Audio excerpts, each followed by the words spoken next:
Well, everyone, it's time for us to go and take a look at the Samsung Galaxy A17 and compare it against the Samsung Galaxy A13 and see which particular phone is a better one for you. Now, in every single way possible, the Galaxy A17 is going to be a significantly better type of device than the Galaxy A13. So when it kind of comes down to both, the first thing I'd recommend kind of thinking about is that, both these types, devices are still going to be pretty decent for the most part. The Samsung Galaxy A13 is basically going to be giving you a 6.6-inch PLS LCD panel. And that right there is going to be a slight, limitation when it kind of comes down to a lot of different devices for the most part, right? So that is going to be kind of one of the problems that you're going to be experiencing there for that type of device. So with that type of panel, it's really not going to be that great. It's going to be showing its age, 60 hertz display, so it is going to be fairly limited when it kind of comes down to it. With something like the Galaxy A17, this one is going to be significantly better. So this one's going to be able to give you a much better type of display, which is something I like seeing. This one's going to be able to give you a 6.7-inch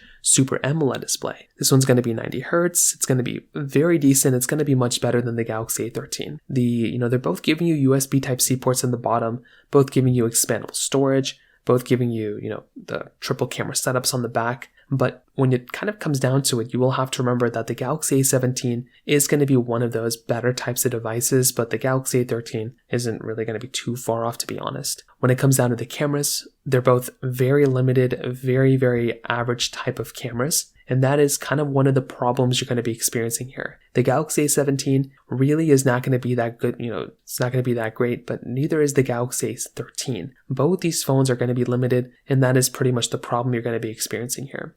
When it comes down to software updates, this is a really big advantage for something like a Galaxy A17. This phone is going to be supported with software for a long period of time, whereas with something like the Galaxy A13, this one is going to be a little bit more limited.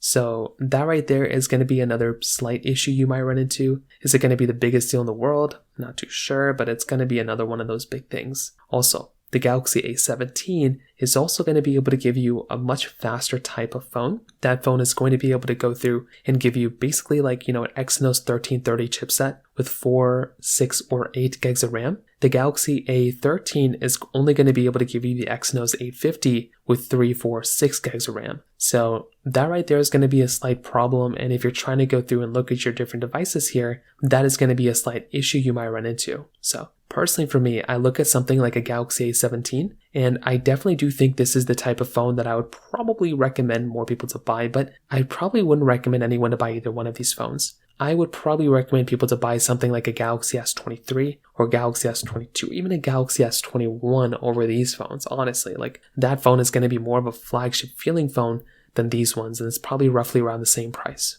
So in terms of that pretty much covers it up there. If you have any other thoughts or questions, please let me know in the comment section below. Hit the like button, that would mean so much, but definitely hit that subscribe button. More importantly than everything else, I love every single one of you guys. Hopefully I'll catch you guys in the next video. Peace out till then.